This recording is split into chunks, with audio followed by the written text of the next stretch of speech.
I started music at very young age. इसमें कोई भी आप काम करते हैं तो छूटते तो मार्केट में काम नहीं करना शुरू हो जाते। पहले आपको सीखना पड़ता है, प्रैक्टिस करना पड़ता है। I think I started learning music when I was 8 or 9 years old। Okay, इतनी छोटी उम्र में? जी, ये मेरी जर्नी चली nice. तकरीबन जब तक मैं कॉलेज में नहीं मेरा एडमिशन हुआ तब तक मैं सीखता रहा। Since I studied from government college Lahore, तो वहाँ एक बहुत अच्छी म्यूजिक सोसाइटी बनी हुई है जिसके प्रेसिडेंट मेरे फादर भी रह चुके हैं, मेरे अंकल भी और मेरे बड़े भाई भी। तो वहाँ पे बहुत एक्सपोजर हमें मिला म्यूजिक का। एवरी वीकेंड वहाँ कॉन्सर्ट होता था, स्टूडेंट्स आपस में बजाते थे और लेजेंडरी जो वहाँ के स्टूडेंट्स हैं जैसे शफकत अमानत अली खान साहब, क्या बात है, और स्टूडेंट्स वो आते थे तो उनके सामने परफॉर्म करते थे तो बड़ा अच्छा लगता था। फिर उसके बाद the very first band that I officially joined was Mr. Arif Lohar Sahab's. That was back in 2000. Arif जी तो बेस्ट है जी। क्या बात है, उनसे बहुत सीखने को मिला हमें। और वो मेरा पहला बैंड भी वहीं था और जो हमने पहला स्टूडियो सेटअप बनाया था वो भी वहीं बनाया था। अच्छा। और जो मेरी पहली इंटरनेशनल ट्रैवल हुई वो भी आरिफ भाई के साथ हुई। तो it was a wonderful journey. बात करते हैं OSTs की, तो मैं आपको बताता चलूं यहाँ पे एक गाना बनाने में कुछ 3-4 डिपार्टमेंट्स होते हैं। बिल्कुल, हाँ। सबसे पहले आ जाता है कंपोजर, ठीक है। उसके बाद आ जाता है लिरिसिस्ट, उसके बाद आ जाता है एक म्यूजिक प्रोड्यूसर जो सारा म्यूजिक अरेंज करता है। बिल्कुल। फिर एक आ जाता है मिक्स इंजीनियर। तो अगर मैं अपने OSTs की बात करूं तो आज तक का जो सबसे फेमस OST मैंने किया वो था मेरे पास तुम हो का, जिसके कंपोजर थे नवीद नाशाद साहब। अच्छा। और उसको लिखा था खलीलुर रहमान कमर साहब ने। और मुझे ना चीज कोई ऑनर मिला कि मैंने उसका म्यूजिक प्रोड्यूस किया, अरेंज किया, उसकी मिक्सिंग एंड मास्टरिंग सब वहाँ की। और OSTs की अगर बात करें तो वो तो लातादाद हैं। और TVCs तो बचपन से आँख खुलते ही शायद पहला प्रोजेक्ट ही TVC था। ऐसे है सर, हमारे इस इंडस्ट्री में एक लिविंग लेजेंड कह सकते हैं, एक रॉक स्टार है, उनको बहुत सुनते हैं, बहुत पसंद भी किया जाता है। चलिए मैं उनका नाम आपको बता देती हूँ, उनका नाम है आसिम अजहर। आखिर कौन है वो?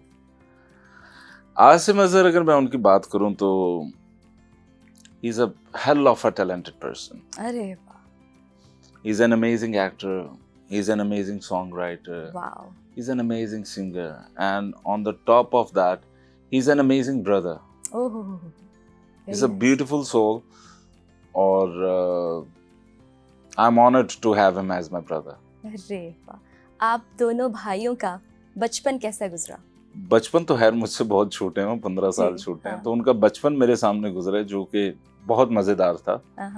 तो जैसे सबका होता है छोटे भाइयों की चीजें, गेम्स ला के दें, ये करके दें, वो तो भाइयों में अक्सर होते लड़ाई होती है, आपके साथ ऐसा हुआ? नेवर। अच्छा। इतने छोटे के साथ नहीं हुई। अच्छा। जो मुझसे बड़े हैं थोड़े, उनके साथ थोड़ा बचपन में कभी हो जाता था। आप माशाल्लाह कितने बहन भाई हैं?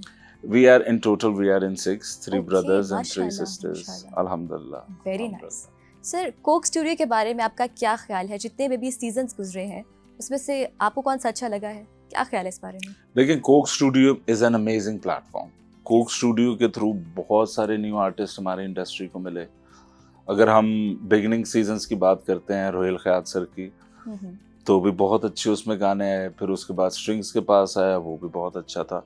और जब से जुल्फ़कार जब्बार खान साहब कर रहे हैं तो वो तो बहुत ही अच्छा मुझे लगा। वेरी ट्रेंडी, वेरी मॉडर्न, और बहुत अच्छे अच्छे आर्टिस्ट उसमें से निकले हैं। और किसी एक सीजन का नाम ले नहीं सकते, एक गाने का नाम ले नहीं सकते, because I almost love all of them.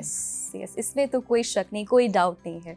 Sir, एक बात कहना चाहूँगी मैं, आपका माशाल्लाह गेटअप बहुत अच्छा है, आपकी फैशन सेंस बहुत अच्छी है।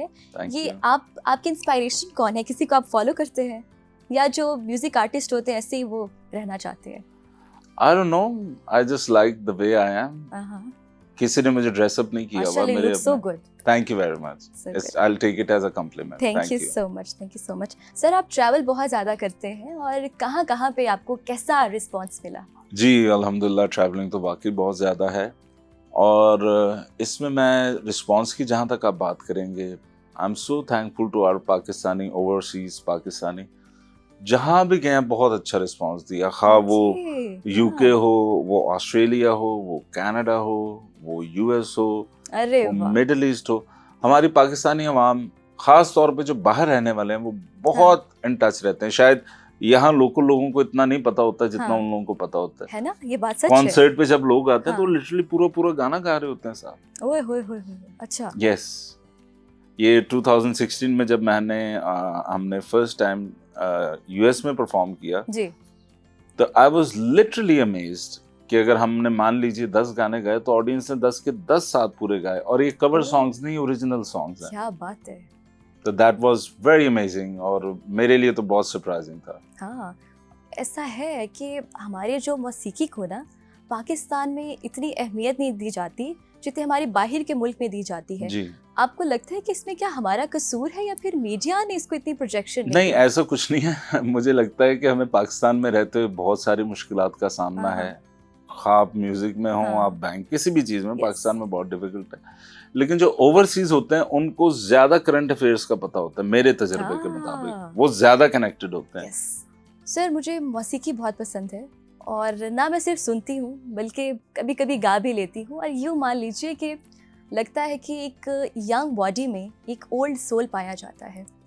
और ज़्यादातर अब जो बच्चे क्लेम करते हैं कि हमने बग़ैर उस्ताद के सिंगिंग सीख ली है, इस हवाले से क्या कहेंगे? और एक और बात, मुझे लगता है कि जिनको सुर मिला होता है, अभी आपने मेंशन किया था, वो लोग बहुत ब्लेस्ड होते हैं, एक अता हुआ होता है और कुदरती तौर पर उनकी आवाज़ बहुत अच्छी होती है।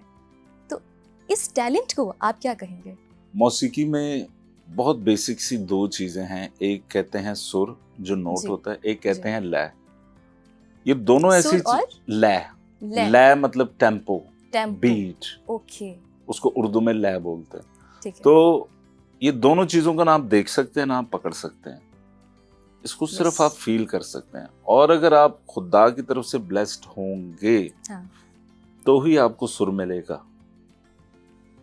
आप जैसे आपने फरमाया कि आपको बहुत मौसीकी सुनने का शौक है और सब, अगर कोई बुरा गा रहा होगा ना तो फौरन फील कर लेंगे कि ठीक नहीं गा रहा, ये नोट नहीं हिट कर रहा। लेकिन वो बुरा नोट पकड़ के आप जाके उसका सीधा नहीं कर सकते, वो वही कर सकता है। और जो ब्लेस्ड होगा उसी को खुदा ताला जो उनसे इस नेमत से नवाजेंगे। बिल्कुल। और जहां तक बात रहेगी कि बहुत सारे बच्चे आजकल के बिना सीखे गा रहे हैं और वो सेल्फ टॉट हैं, बिल्कुल ठीक है, वो ऐसा कह रहे हैं क्योंकि वो फिजिकली किसी उस्ताद के पास नहीं गए।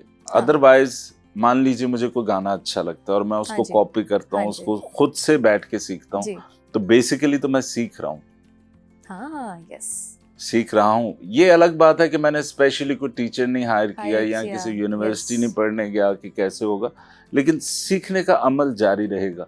और जिस शख्स का सीखने का समझने का अमल जारी रहता है वो जिंदा रहता है, जिसका सीखने का अमल खत्म हो जाता है वो दुनिया से कितनी अच्छी एग्जांपल आपने दूर हो जाता है। Very nice, very nice.